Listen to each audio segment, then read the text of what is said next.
आज के वीडियोस के बारे में पहले मैं थोड़ा बता दूं कि आज के वीडियोस में मैंने एक्टिव वॉइस से पैसिव वॉइस में चेंज करने के 12 एग्जाम्पल लिए हैं, वो भी अलग अलग रूल से, और बीच बीच में कुछ पेजेस पर मैंने रूल को भी एक्सप्लेन किया है।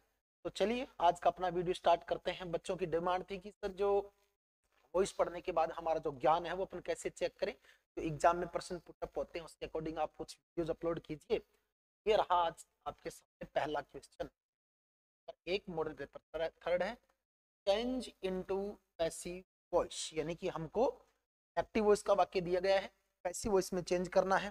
चलिए आप फटाफट आपका आंसर दीजिए, इसमें आपका आंसर कौन सी आने वाला है, कौन सा आंसर आप इसमें करेक्ट मानते हैं। वाक्य है ही विल प्ले टेनिस।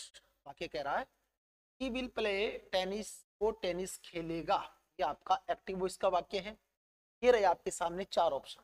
चार ऑप्शन में से एक ऑप्शन का आपको चयन करना है कि ए सही होगा या बी सही होगा, सी सही होगा या डी सही होगा। फटाफट आप आंसर दे दीजिए, उसके बाद मैं इसके एक्सप्लेन करता हूँ। चलिए अपन इसको हल करना शुरू करते हैं।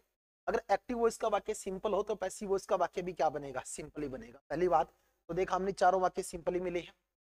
दूसरा टेंस की पहचान करते हैं। अगर एक्टिव वॉइस के वाक्य में मॉडल दिया हो, क्या दिया हो, मॉडल, तो पैसिव वॉइस के वाक्य में मॉडल के साथ बच्चों क्या लगाते हैं। अगर एक्टिव वॉइस के वाक्य में हमको मॉडल मिलता है तो पैसिव वॉइस के वाक्य में modal plus be plus verb की थर्ड फॉर्म का प्रयोग होता है। Modal plus be plus verb की थर्ड फॉर्म। देखिए पहले अगर सेंटेंस को देखिए, इज दे रखा है, विल का इज नहीं हो सकता। हाँ, दूसरे में विल जरूर आया है, ये भी मैं कट कर सकता हूँ क्योंकि इज है, तो हमारे दो ऑप्शन तो ऑटोमेटिक कट हो गए कि ये तो हो नहीं सकते। कंपैरिजन कितने में बचा, दो में बचा, सेकंड और फोर्थ में। अब देखिए किसमें क्या डिफरेंस है। टेनिस, हाँ इस वाक्य का ऑब्जेक्ट टेनिस है, इसमें भी टेनिस लिया है, ठीक है। इसके बाद एच भी आती है, विल, इसमें विल भी डाला है। देखिए डिफरेंस कहाँ कर दिया, यहाँ पे बी नहीं दिया गया, यहाँ पे बी दिया गया है। और मैंने ये कहा है कि एक्टिव वॉइस से पैसिव वॉइस में जाते हैं तो मॉडल तो सेम ही रहता है, बट मॉडल के साथ हमको किसका प्रयोग करना होता है, बी का करना होता है। बी का प्रयोग क्यों करते हैं, क्योंकि मॉडल कहता है कि मेरे को वर्ब की फर्स्ट फॉर्म चाहिए, और वॉइस कहती है कि मैं आपको इजाजत नहीं देती फर्स्ट फॉर्म यूज करने की, इसलिए आपको कौन सी फॉर्म लगानी होगी, थर्ड फॉर्म लगानी होगी। इसलिए मॉडल को खुश करने के लिए हम क्या लगा देते हैं, बी लगा देते हैं। मॉडल के नियमों की पूर्ति हो गई और बी लगा दिया। वॉइस के लिए अपन जो क्रिया दी गई है प्लेस की कौन सी फॉर्म कर दी, थर्ड फॉर्म कर दी। इससे मॉडल के साथ अपन क्या लगाते हैं, बी लगाते हैं।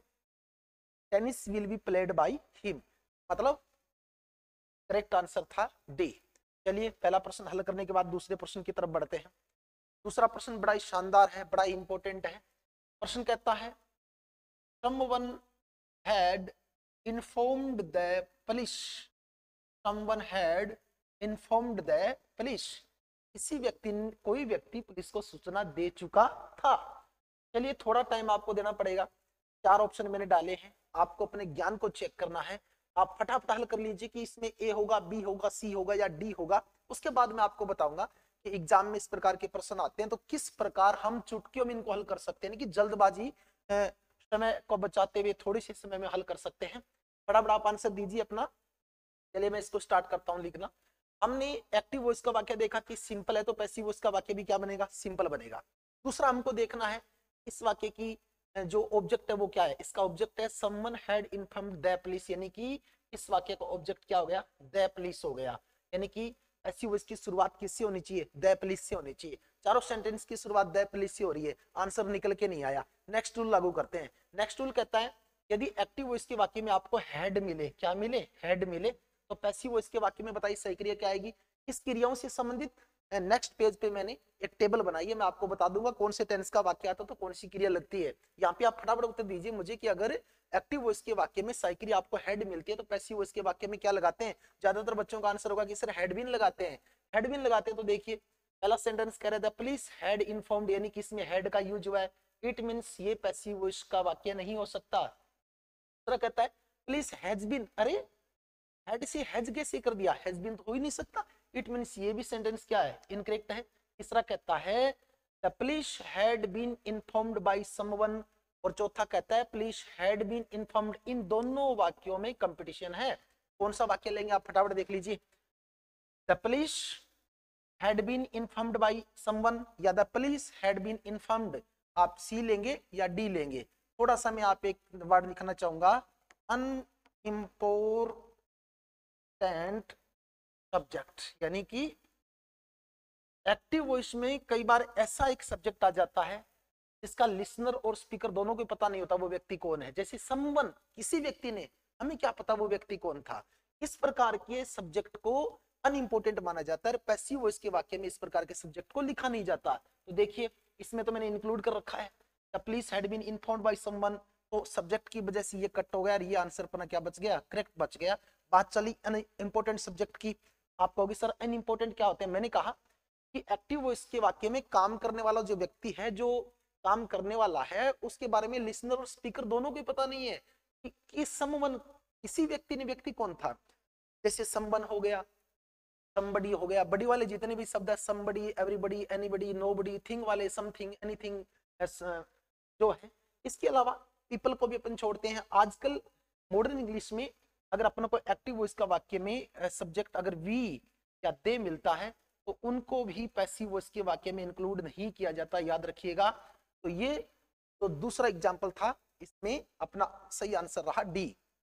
चलिए नेक्स्ट पेज की तरफ चलते हैं। नेक्स्ट पेज पर मैंने वॉइस को थोड़ा समझाने का प्रयास किया है। अगर आपको एक्टिव वॉइस का वाक्य सिंपल मिलता है, एक्टिव वॉइस का क्या मिलता है, सिंपल सेंटेंस मिलता है एक्टिव वॉइस में, तो पैसिव वॉइस में भी सेंटेंस क्या बनेगा, सिंपल ही बनेगा। इतना याद रखिएगा, अगर एक्टिव वॉइस का वाक्य सिंपल है तो पैसिव वॉइस का वाक्य भी क्या बनेगा, सिंपल बनेगा। देखिए यहाँ पे मैंने एक्टिव वॉइस के वाक्य की सूत्र लिखा है। एक्टिव वॉइस के वाक्य में सबसे पहले हमको सब्जेक्ट मिलता है, उसके बाद हेल्पिंग वर्ब मिलती है, उसके बाद मेन वर्ब मिलती है।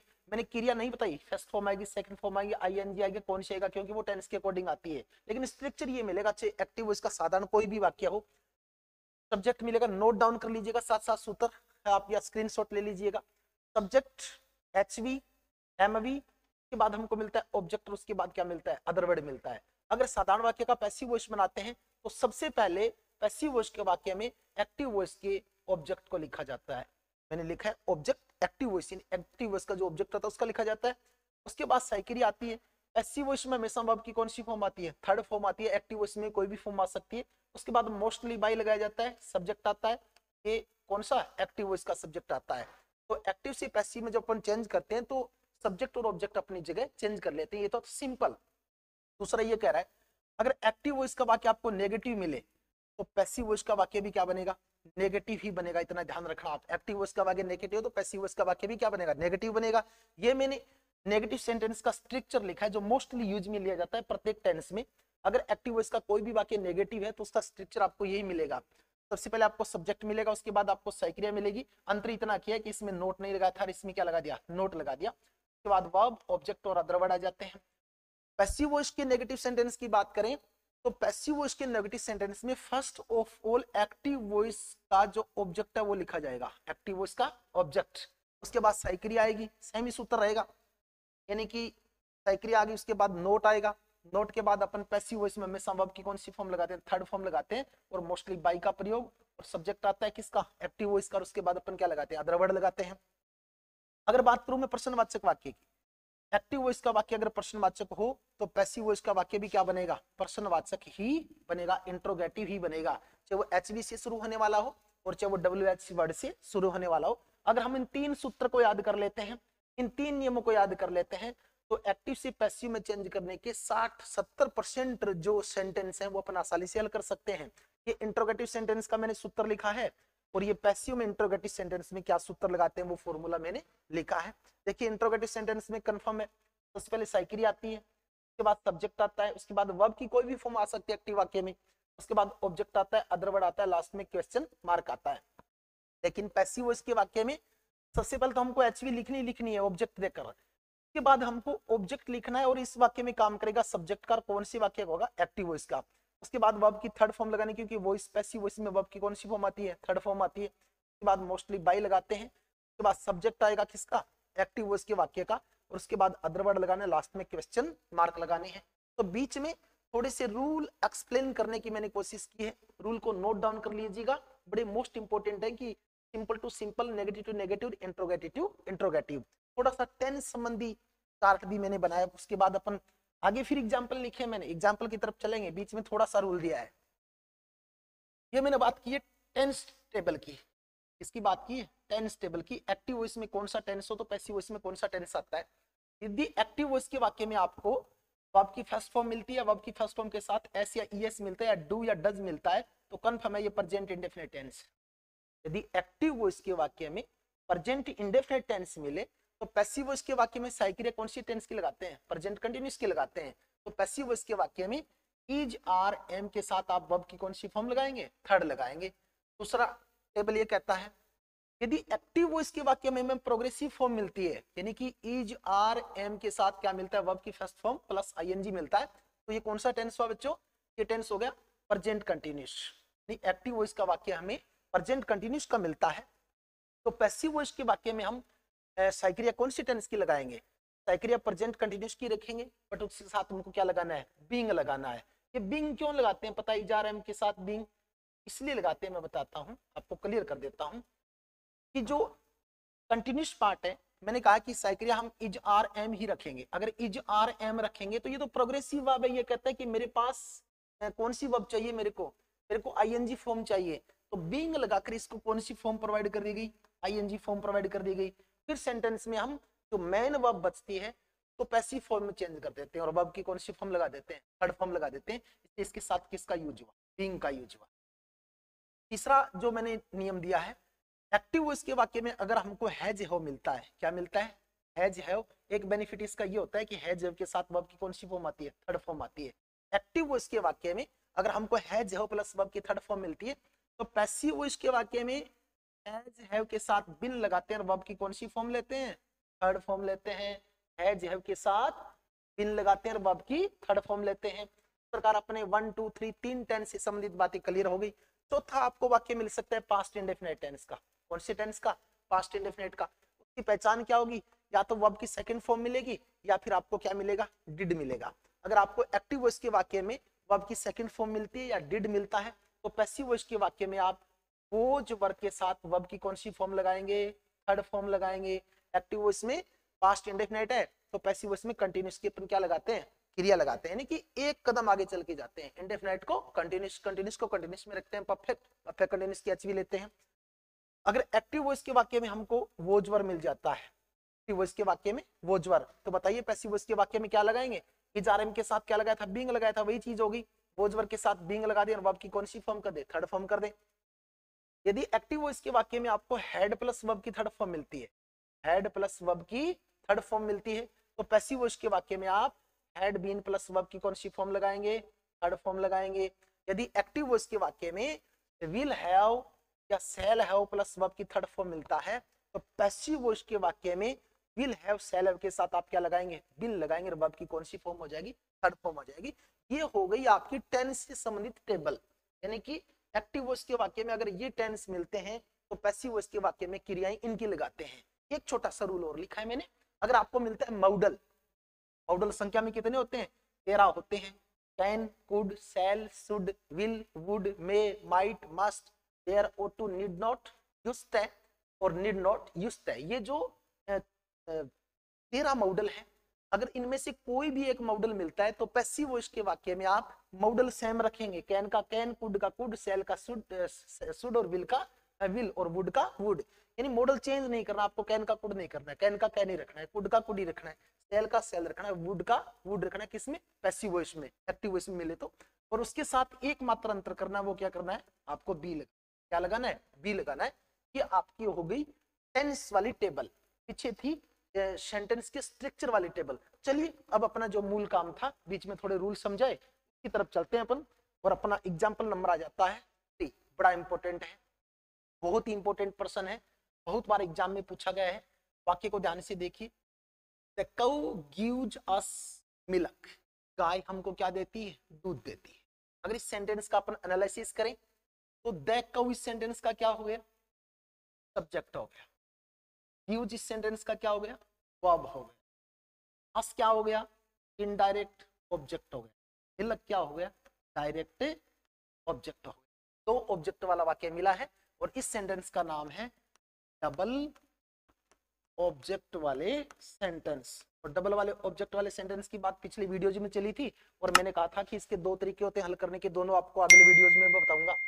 फर्स्ट ऑफ ऑल आप देख लीजिए, कौन सी टेंस का वाक्य है ये, यानी कि गिव्स दे रखा है, प्रेजेंट इंडेफिनिट टेंस का वाक्य है। और पीछे टेबल में हमने बात की है एक्टिव वॉइस के वाक्य में प्रेजेंट इंडेफिनिट टेंस मिलता है, तो पैसिव वॉइस के वाक्य में साइक्रिया क्या लगेगी, इज आर एम लगेगी। अगर इज आर एम के अलावा कोई भी वाक्य तो आप आसानी से कट कर सकते हैं। देखिए इसमें इज दे रखा है, इसमें क्रिया दे ही नहीं रखी, ये वाक्य क्या हो गया, कट हो गया। अपने पास आर देखा है, इज दे रखा है, 3 वाक्य बच गए, 3 वाक्यों में कंपैरिजन करना है। पहला वाक्य कहता है मिल्क, यानी कि इनडायरेक्ट ऑब्जेक्ट से बन रहा है, इज गिवन बाय काउ, क्या रहेगा, अस तो आया ही नहीं, यानी कि हम इनडायरेक्ट ऑब्जेक्ट को छोड़ नहीं सकते, मींस ये क्या हो गया, गलत हो गया। Milk is given by cow, यानी अस लिया ही नहीं, तो ये इनकरेक्ट सेंटेंस है। दूसरा सेंटेंस देखिए, दूसरा कहता है we are given milk, we are given milk by the cow, यानी कि इसमें दोनों ऑब्जेक्ट को इंक्लूड किया जा रहा है। सबसे पहले इनडायरेक्ट ऑब्जेक्ट से बनाया जा रहा है, इनडायरेक्ट ऑब्जेक्ट से अपन बनाते हैं तो उसका सूत्र ये रहता है, सबसे पहले अपन लिखते हैं इनडायरेक्ट ऑब्जेक्ट, तो यहाँ पे क्या आ गया, अस का हमने कर लिया वी, उसके बाद हम लगाते हैं एच वी, यानी कि इसमें प्रेजेंट इंडेफिनिट है तो हमने वी के साथ क्या कर लिया, आर कर लिया। उसके बाद हमें वर्ब की कौन सी आती है, थर्ड फॉर्म आती है, गिवन कर दिया। उसके बाद आता है डायरेक्ट ऑब्जेक्ट, हमने क्या लिख लिया, डायरेक्ट ऑब्जेक्ट लगा लिया। उसके बाद हम क्या लगाते हैं, बाई, क्या आ गया, बाई आ गया। उसके बाद क्या आता है, एक्टिव वाक्य का सब्जेक्ट, इसमें सब्जेक्ट लगाए, ये वाक्य करेक्ट है। चलिए चौथे वाक्य पे बात करते हैं। इसमें देखिए सब फर्स्ट ऑफ ऑल लिया गया मिल्क, इट मींस अब की बार डायरेक्ट ऑब्जेक्ट को लेकर वाक्य बनाया जा सकता है। मैंने कहा है कि एक सेंटेंस में डबल ऑब्जेक्ट मिलते हैं तो इनडायरेक्ट ऑब्जेक्ट से लेकर वाक्य बनाने का तरीका बेटर माना जाता है, लेकिन हम डायरेक्ट से भी बना सकते हैं, इनडायरेक्ट से भी बना सकते हैं, दोनों में थोड़ा सा अंतर है। ये सेंटेंस इनडायरेक्ट ऑब्जेक्ट से बनाया गया, और ये देखिए किससे बनाया जा रहा है, फर्स्ट ऑफ ऑल मिल्क, यानी कि मिल्क ले लिया हमने डायरेक्ट ऑब्जेक्ट, उसके बाद एच भी दे दिया इज, उसके बाद गिवन, अंतर इतना है, यहाँ पे क्या लिख दिया गया, to us by the cow. और इनडायरेक्ट ऑब्जेक्ट से बनाते हैं तो उसका सूत्र ये होता है, सबसे सॉरी डायरेक्ट से सबसे पहले आएगा direct object, direct object plus में आप लेंगे एच वी, प्लस आप लेंगे वर्ब की थर्ड फॉर्म। उसके बाद एक चेंजेस आपको ये करना है कि आपको 2 या 4 लगाना होता है, 2 या, और मोस्टली 2 आता है, कहीं कहीं 4 का भी यूज हो जाता है। अगर आप डायरेक्ट ऑब्जेक्ट से डबल ऑब्जेक्ट वाले सेंटेंस को वॉइस चेंज कर रहे हैं तो अंतर ये है कि आपको यहाँ 2 या 4 लगा के उसके बाद आपको इनडायरेक्ट ऑब्जेक्ट लिखना होता है, इनडायरेक्ट ऑब्जेक्ट। और उसके बाद क्या आती है, वर्ब की sorry milk is given to, उसके बाद इनडायरेक्ट ऑब्जेक्ट आ गया, उसके बाद आता है बाई, क्या आता है, बाई, और फिर एक्टिव वॉइस का क्या जाता है, सब्जेक्ट आता है। ये दोनों सूत्र हो गए, यानी कि पहला सूत्र कहता है कि इस सूत्र का प्रयोग करके आप इनडायरेक्ट ऑब्जेक्ट से पैसिव वॉइस का वाक्य बना सकते हैं। दूसरा सूत्र ये कहता है कि आप डायरेक्ट ऑब्जेक्ट को लेकर भी वाक्य बना सकते हैं, लेकिन डायरेक्ट ऑब्जेक्ट वाले में इनडायरेक्ट ऑब्जेक्ट से पहले आपको 2 या क्या लगाना पड़ता है, 4 लगाना पड़ता है। इस प्रकार अपना सी और डी दोनों ऑप्शन सही थे, इसका सही आंसर हो जाता है बोथ सी एंड डी। मैंने पिछले वीडियोज में कहा था कि नेक्स्ट वीडियोज में मैं आपको डायरेक्ट और इनडायरेक्ट दोनों से वाक्य बनाना बताऊंगा। तो ये जो वाक्य है मैंने इनडायरेक्ट ऑब्जेक्ट लेके बनाया, और ये जो वाक्य है वो मैंने डायरेक्ट ऑब्जेक्ट लेके बनाया। इस प्रकार आसानी से आप ऐसे वाक्यों को हल कर सकते हैं। चलिए नेक्स्ट चलते हैं। प्रश्न नंबर आता है 3 नंबर प्रश्न, ध्यान से पढ़िए क्या कह रहा है। फार्मर्स ग्रो व्हीट, किसान गेहूं उगाता है, किसान गेहूं उगाता है। तो ध्यान दीजिए कौन सी टेंस का वाक्य है, कौन सा वाक्य है, सिंपल वाक्य है, इट मींस पैसिव वॉइस भी क्या बनेगा, सिंपल बनेगा। दूसरा टेंस का पता लगा लीजिए, एच वी आई नहीं है, वर्ब की फर्स्ट फॉर्म है, इट मींस प्रेजेंट इंडेफिनिट है, तो साइक्रिया कौन सी लगेगी, प्रेजेंट कंटिन्यूअस की लगेगी, जा रहे हैं। तो आप कौन सा वाक्य कट कर सकते हैं, ये वाक्य कट कर सकते हैं, इसमें क्या आ गया, वो जा गया, तो हो ही नहीं सकता। फिर वाक्य कितने बचे, 2 बचे। पहला कह रहा है व्हीट इज ग्रोन, दूसरा कहता है wheat is grown by farmer, यानी कि क्या अंतर किया गया, देखिए सबसे पहले ऑब्जेक्ट ले लिया गया व्हीट, सही है, उसके बाद एच भी दे दी इज, क्योंकि व्हीट सिंगुलर नाउन है तो इज आ गया, और ये थर्ड फॉर्म दे दी ग्रोवन, यानी बाय द फार्मर नहीं लिखा है, इसमें लिखा है wheat is grown by the farmer, sorry farmer. तो आपको ये कंफर्म करना है कि ए और बी में कौन सा सेंटेंस करेक्ट है, ए करेक्ट है या बी करेक्ट है। क्या हम फार्मर को अननोन अनइम्पोर्टेंट सब्जेक्ट या अननोन सब्जेक्ट मानकर छोड़ सकते हैं, नहीं छोड़ सकते। देखिए बच्चों, मैंने कहा फार्मर, मैंने कहा डॉक्टर, मैंने कहा डॉक्टर, मैंने कहा पुलिस, मैंने कहा टीचर। स्वयं सिद्ध है, पढ़ाने का काम टीचर करेगा, कानून व्यवस्था बनाने का काम पुलिस करेगी, मरीज को इलाज देने का काम डॉक्टर करेगा, फसल उगाने का काम कौन करेगा? किसान करेगा। इन सब्जेक्ट को भी अनइम्पोर्टेंट सब्जेक्ट मानकर वो इसमें, फार्मर ग्रोज व्हीट, किसान क्या करता है? किसान है वो गेहूं उगाते हैं। तो ये अननोन अनइम्पोर्टेंट सब्जेक्ट है। इसे पैसिव वॉइस बनाते समय बाई फॉर्मर को हमें नहीं लिखना है, तो अपना आंसर क्या गया? Wheat is ground. इस प्रकार अपने 3 क्वेश्चन हल हो जाते हैं। चलिए नेक्स्ट चौथे प्रश्न की तरफ बढ़ते हैं, बड़ा इंपॉर्टेंट प्रश्न। चौथा प्रश्न कहता है we must listen to our parents, हमें हमारे पेरेंट्स की बातें सुननी चाहिए। फर्स्ट ऑफ ऑल आपको देखना है, वॉइस चेंज करना है। वाक्य का प्रकार क्या है? सिंपल सेंटेंस है। इट मींस पैसिव वॉइस का वाक्य भी क्या बनेगा? सिंपल बनेगा।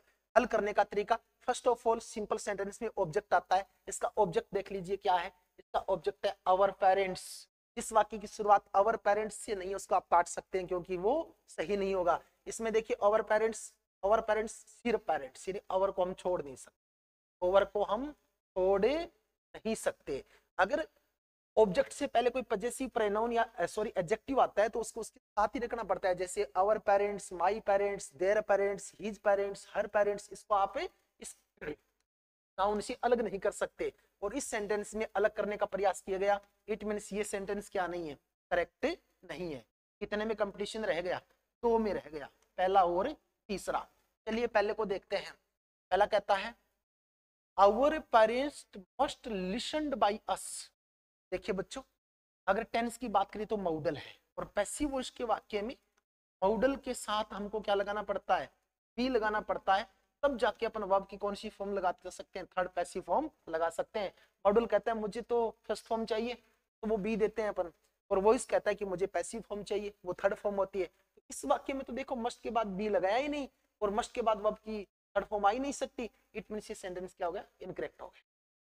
डी देखिए, सी देखिए, आवर पेरेंट्स ऑब्जेक्ट ले लिया, मस्ट बी यानी कि एच भी सही तरीके से लिख दी गई, मस्ट मॉडल के साथ बी लगा दिया गया, और वर्ब की थर्ड फॉर्म कर दी गई। साथ में क्या है? ये जी टू है।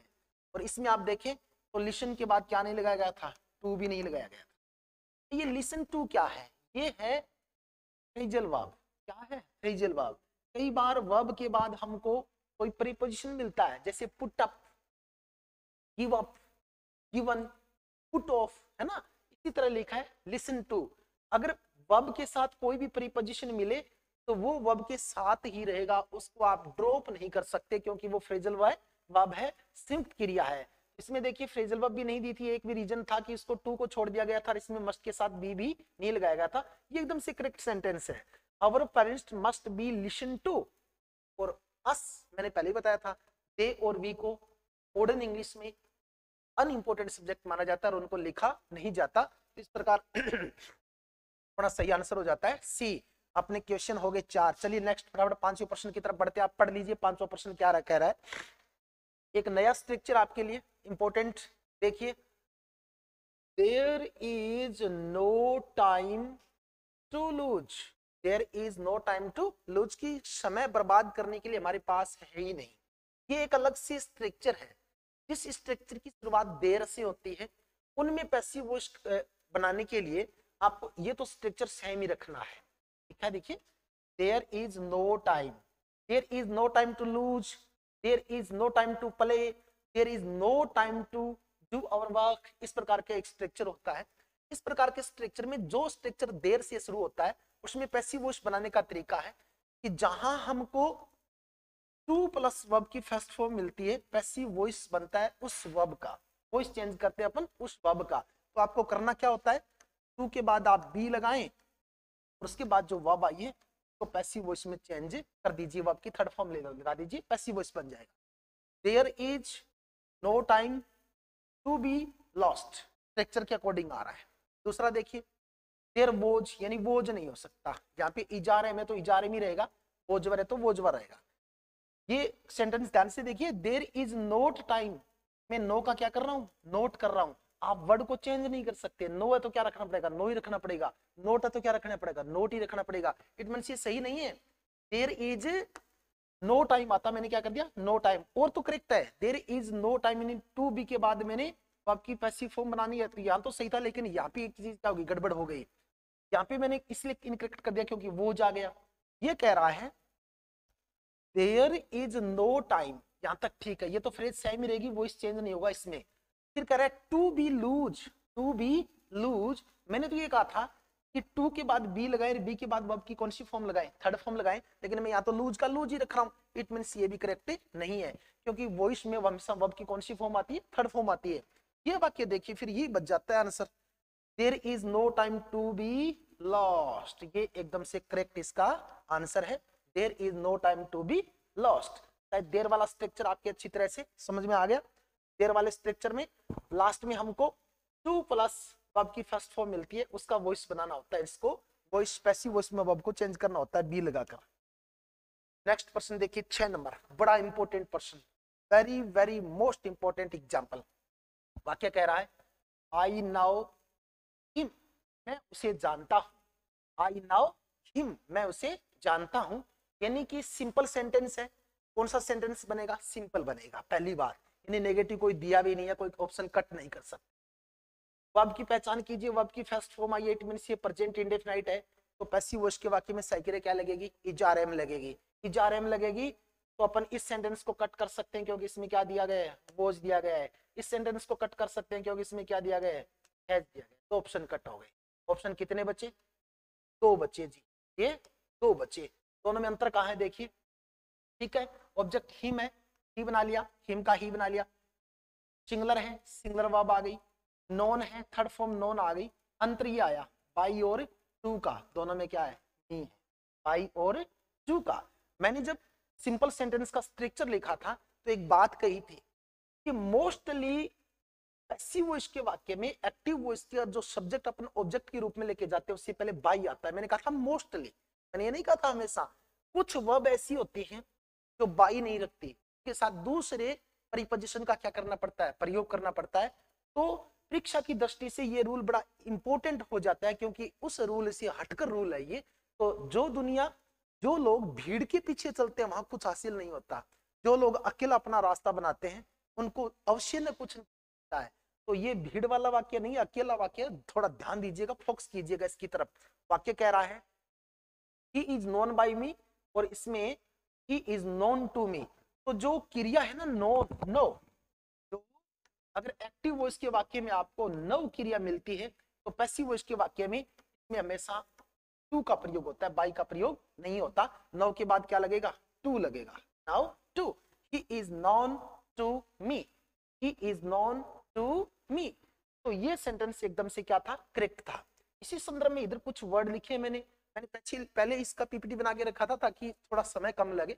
अब मैं आपको एक एक क्लियर करता हूं। अगर आपको एक्टिव वॉइस का वाक्य मिले, एक्टिव वॉइस के वाक्य में यहाँ पे क्रिया क्या मिली आपको, नव मिली, तो नव अगर एक्टिव वॉइस के वाक्य मिलते तो पैसिव वॉइस के वाक्य में आप नव के साथ बाई नहीं लगाएंगे, नव के साथ क्या लगाएंगे, टू लगाएंगे। इसलिए यहाँ वो क्रिया लिखी है मैंने जो बाई नहीं लेते हैं, अन्य प्रीपोजिशन को लेती है। अगर बच्चों एक्टिव वॉइस के वाक्य में आपको नॉन मिलता है ना, तो नॉन के बाद आपको टू लगाना है, नॉन के बाद क्या लगाना है, टू। नोट डाउन कर लीजिएगा इनको, ये ही है वो वर्ब इंपॉर्टेंट जो हटके काम करते हैं। अगर एक्टिव वॉइस के वाक्य में नो या नॉन मिलता है तो आप क्या लगाएंगे, टू लगाएंगे। इस तरह नो दिया ना, उसी तरह आपको एक्टिव वॉइस के वाक्य में ओबलाइज मिलता है तो आप ओबलाइज के साथ भी क्या लगाएंगे, टू लगाएंगे। ओबलाइज टू होता है किसी के प्रति आभारी होना, आभार अभिव्यक्त करना। अगर आपको जैसे एक सेंटेंस मिला, सीता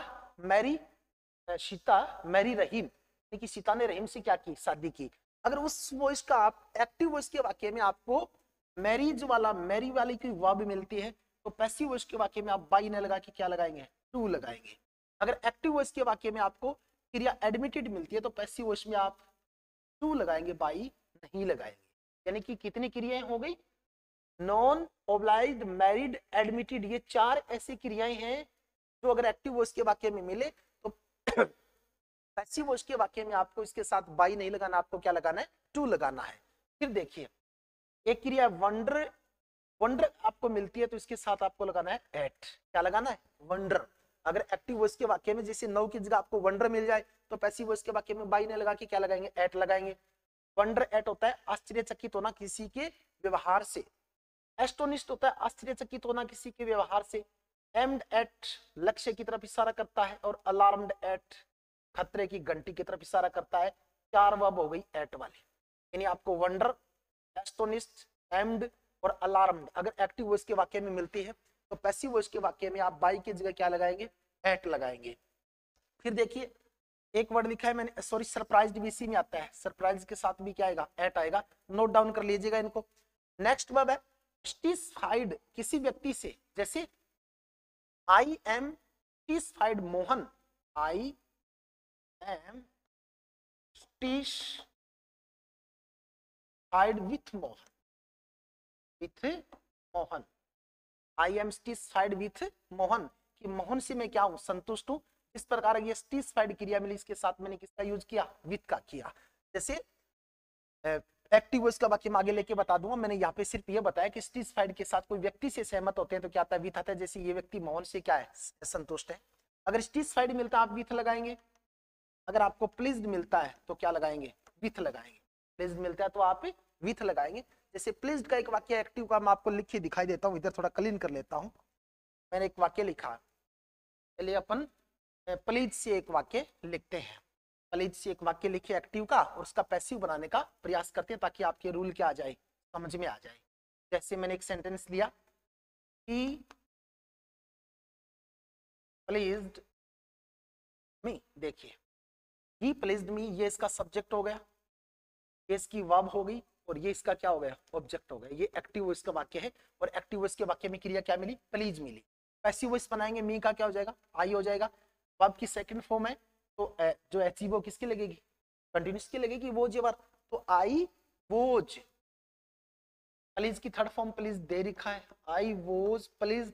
अब आप बाई हिम नहीं लगाएंगे, बाई हिम नहीं लगाएंगे, अपन क्या लगाएंगे, प्लीज विथ हिम। बात मैन यहाँ पे हो रही थी, एक्टिव वॉइस के वाक्य में अगर आपको प्लीज मिलता है तो उसके साथ बाई ना लगा के आप क्या लगाएं, विथ लगाएं। इसी तरह देखिए कंटेन, हेल्ड, इंटरेस्टेड, 3 बड़ी इंपॉर्टेंट वर्ब है। कंटेन रखना, हेल्ड बनाए रखना और इंटरेस्टेड रुचि होना। अगर ये तीनों क्रियाएं एक्टिव वॉइस के वाक्य में मिलती हैं तो आप क्या लगाएंगे बच्चों, इन लगाएंगे, क्या लगाएंगे, इन लगाएंगे। ये 3 अलग हो गई। 3 प्रकार के जो प्रीपोजिशन है वो मैंने बाई की जगह यूज लिए, टू, एट, विथ, इन। तो इन वर्ब को आप अच्छी तरह से क्या कर लीजिएगा, याद कर लीजिएगा। अगर इतनी वर्ब को अच्छी तरह से याद कर लेते हैं तो 99% चांसेस बन जाते हैं परीक्षा में आने के। यानी कि कोई भी व्यक्ति अगर जीवन में आगे बढ़ना चाहता है तो शिक्षा वो माध्यम है, शिक्षा वो साधन है जिसके द्वारा जीवन में हर मकसद को, हर लक्ष्य को अपन हासिल कर सकते हैं। शिक्षा वो बिजनेस है जिसको कभी बेचा नहीं जा सकता। शिक्षा वो बिजनेस है जो जीवन में व्यक्ति अगर कोई करता है तो उससे अच्छा कोई कर्म नहीं है, उससे अच्छा कोई कार्य नहीं है। जो इंसान लोगों को शिक्षित करने का काम करता है वो संसार का सर्वश्रेष्ठ कर्म करता है, क्योंकि शिक्षित व्यक्ति से बड़ा कोई आभूषण दुनिया में है ही नहीं। तो इस प्रकार ये अपना रूल क्वेश्चन नंबर 6 के साथ काफी लंबा चौड़ा हो गया, जो एक न्यू रूल था। नेक्स्ट प्रश्न कहता है 7 number, have you done your homework. देखिए प्रश्नवाचक वाक्य है, कौन सा वाक्य है, प्रश्नवाचक है, तो पैसिव वॉइस का वाक्य भी क्या बनेगा, प्रश्नवाचक ही बनेगा। और प्रश्नवाचक वाक्य में सबसे पहले क्या आती है, क्रिया है, एच भी आती है, प्रत्येक में क्रिया ही दे रखा है, यानी क्या प्रयास कर रहे हैं किस प्रकार हल करें। दूसरा रूल है हमारा कि हम देखें कि इसमें कौन सा टेंस है। देखिए हैव आया ना, हैव, तो एक्टिव वॉइस के वाक्य में हैज या हैव आता है, तो पैसिव वॉइस के वाक्य में हैज हैव के साथ क्या लगाते हैं, इन लगाते हैं ना। तो देखिए कौन सा कट कर सकते हैं बच्चों, ये हेड कट कर सकते हैं जी। ये हैज हैव का क्या नहीं हो सकता, हेड नहीं हो सकता, क्योंकि ये स्पीच की बात नहीं चल रही, ये किसकी बात चल रही है, वॉइस की बात चल रही है। अब अपन के पास 3 ऑप्शन बच गए, तीनों ऑप्शन को अलग करना है। पैसिव वॉइस में प्रश्नवाचक वाक्य का सूत्र आपको याद होगा, मैंने आपको कहा था कि सबसे पहले हेल्पिंग वर्ब आएगी, उसके बाद कर्म आएगा। तो इसमें कर्म देख लेते हैं, योर होमवर्क, ये इस वाक्य का क्या है, वर्ब का काम है। ये जो डन है इसका ऑब्जेक्ट ये है, ऑब्जेक्ट योर होमवर्क। तो जिस वाक्य में एचवी के पास योर होमवर्क नहीं दिया उसको कट कर सकते हैं अपन, have your homework, has your homework. बच्चों देखियो योर होमवर्क सिंगुलर नाउन है प्लूरल है, बताइए फटाफट, ये सिंगुलर है। योर होमवर्क कौन सी नाउन होगी, सिंगुलर, तो हैव तो का यूज नहीं हो सकता, हैज का यूज हो सकता है। हैज योर होमवर्क सही है योर होमवर्क सही है। इसमें देखिए मैंने क्या लगाया बी, इसमें क्या लगाया बिन, यहाँ पे क्लियर हो। बी का प्रयोग कब करते हैं? मॉडल के साथ। लेकिन एक्टिव वॉइस के वाक्य में है जब मिलता है तो पैसिव वॉइस के वाक्य में है जब के साथ क्या लगाते हैं? बिन लगाते हैं। ये बी इस सेंटेंस को कंप्लीट से दौड़ से बाहर कर देता है। क्या बच गया? सी बच गया। चलिए 8 नंबर प्रश्न की तरफ बढ़ते हैं। 8 नंबर प्रश्न बी प्रश्न वाचेगा WH वर्ड से। How does she sing a song? वो एक कैसा गीत गाती है? How does she sing a song. बच्चों प्रश्नवाचक वाक्य में अगर WH वर्ड हो तो पैसिव वॉइस के वाक्य में WH वर्ड चेंज नहीं होता है, उसकी जगह क्या रहती है? सेम ही रहती है। हाउ हाउ वैन, देखिए वैन नहीं हो सकता, पैसिव वॉइस के वाक्य में हाउ का क्या नहीं कर सकते? वैन नहीं कर सकते। एक चीज तो ऑटोमेटिक ही चली गई। WH वर्ड के तुरंत बाद क्या आएगी? साइकिल आएगी। जिस वाक्य में साइकिल ने उसको काट दीजिए। हाउ ए सॉन्ग एच भी डाला ही नहीं है, ये भी क्या हो गया? कट हो गया। हमारे पास कितने ऑप्शन बच गए? 2 बच गए, बी और सी। अब देखना है कि बी सही होगा या सी सही होगा। देखिए हाउ आ गया, हाउ आ गया। इसमें मैंने क्या दिया? वोज, इसमें क्या दिया? इज। कौन सा टेंस है? Present indefinite. वोज का तो प्रयोग हो ही नहीं सकता। क्या बच गया? How is a song sung by हर। और बहुत जल्दी ओनली 20 सेकंड में हमने क्या निकाल लिया? आंसर निकाल लिया। इस तरह से परीक्षा में हमको आंसर निकालने होते हैं। नेक्स्ट देखिए 12 नंबर पेज। बड़ा ही एक अच्छा सा क्वेश्चन, अलग टाइप में मैंने डाला है, वर्ब के रूप में डाला है। ए म्यूजिकल इंस्ट्रूमेंट, ए म्यूजिकल इंस्ट्रूमेंट की एक संगीत वाद्य यंत्र played by her, played by her. यानी आपको वर्ब फिलअप करनी है। क्या करनी है? वर्ब, वर्ब फिलअप करनी है। तो सेंटेंस में कोई ना कोई तो कीवर्ड मिलता है ना। देखो बच्चों वर्ब की कौन सी फॉर्म दे रखी है? थर्ड दे रखी है, प्लस में क्या दे रखा है? बाई दे रखा है। इट मींस ये पैसिव वॉइस का वाक्य है। कौन सी वॉइस का? पैसिव वॉइस का वाक्य है। क्या पैसिव वॉइस के वाक्य में भी ला सकता है? क्या पैसिव वॉइस के वाक्य में भी ला सकता है? नहीं आ सकता, क्योंकि पैसिव वॉइस के वाक्य में मॉडल के साथ क्या लगाना पड़ता है? बी लगाना पड़ता है। इट मींस विल नहीं हो सकता। क्या पैसिव वॉइस के वाक्य में हेड आ सकता है? नहीं। पैसिव वॉइस के वाक्य में अगर हेड का यूज करते हैं तो हेड के साथ क्या आता है? बिन आता है। इट मींस ये भी नहीं हो सकता। क्या कैन आ सकता है? ये तो सेम ही बात होगी विल और कैन वाली। मॉडल है, बी आएगा, नहीं हो सकता। आंसर क्या रहेगा? विल बी, क्योंकि मॉडल के साथ पैसिव उसमें क्या लगता है? बी लगता है। तो बी विल बी लगाने से ये पूरा का पूरा सेंटेंस क्या हो जाएगा? करेक्ट हो जाएगा। A musical instrument will be played by her. Question number 9 हो गया। क्वेश्चन नंबर 10 की तरफ चलते हैं। क्वेश्चन नंबर हो गया 9, क्वेश्चन नंबर अपन लेते हैं 10।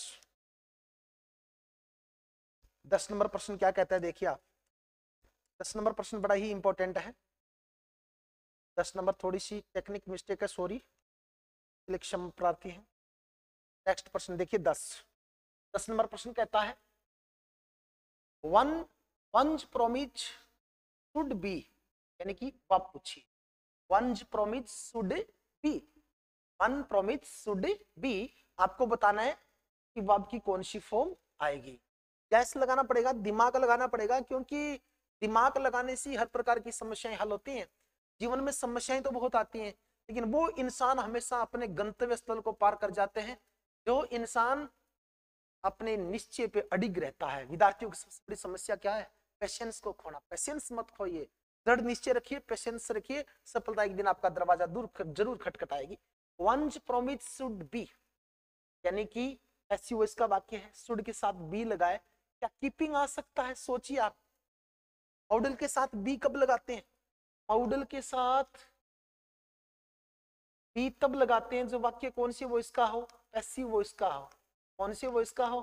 पैसिव वॉइस का हो। इसमें तो देखिए कीपिंग आईएनजी आ रहा है, नहीं आ सकता जी। क्या हम वॉज कीपिंग लगा सकते हैं? वॉज कीपिंग कैसे लगा सकते हैं भैया? वाक्य में देखो एच भी तो पहले डाल रखी है, शुड, तो डबल एच भी तो ही नहीं सकती, तो वॉज कीपिंग भी कट हो गया। क्या एक बार केप्ट को मैं रख लेता हूँ, इज कीपिंग की बात कर लेता हूँ। वॉज कीपिंग इज कीपिंग तो एक ही बात हो गई ना। अगर यहाँ पे शुड आ रखा है तो इज की तो जगह ही नहीं रही, तो ये कट हो गया। अगर यहाँ पे मैं केप्ट रखता हूँ ना, केप्ट, ये पैसिव वॉइस का सही वाक्य हो जाता है, क्योंकि modal plus be plus verb का थर्ड फॉर्म। ये कौन सी वर्ब फ्रेज है? ये पैसिव वर्ब फ्रेज है। पैसिव वॉइस के वाक्य में इस प्रकार के फ्रेज का यूज होता है। तो ये था अपना 14 नंबर प्रश्न। चलिए आज जो 14 प्रश्न हमने पढ़े सबके सब बड़े इंपॉर्टेंट थे, सॉरी 10 ही प्रश्न थे, बीच में मैंने 4 प्रश्न कट करके आपको वो रूल समझाए। आने वाले नेक्स्ट वीडियोज में फिर मैं आपके लिए ऐसे ही नए नए एग्जाम्पल नए रूल्स आपके सामने प्रस्तुत करूंगा। उसमें कुछ आपको मैं रूल लिखाऊंगा भी, ताकि ज्यादा समय नहीं लगे। मैं बीच बीच में पेज ऐड कर दूंगा। आपको वीडियो अच्छा लगा होगा, पढ़ते रहिए, मस्त रहिए। अगर जीवन में कुछ करना है तो याद रखिएगा, शिक्षा के बगैर आप एक भी सीट आगे नहीं बढ़ सकते। सफलता का कोई शॉर्टकट नहीं है, सफलता हमेशा लॉन्ग कट धारण करने पे मिलती है। जय हिंद, जय भारत, जय मां भारती। फिर मिलेंगे किसी नए वीडियोज के साथ, तब तक शुभ रात्रि।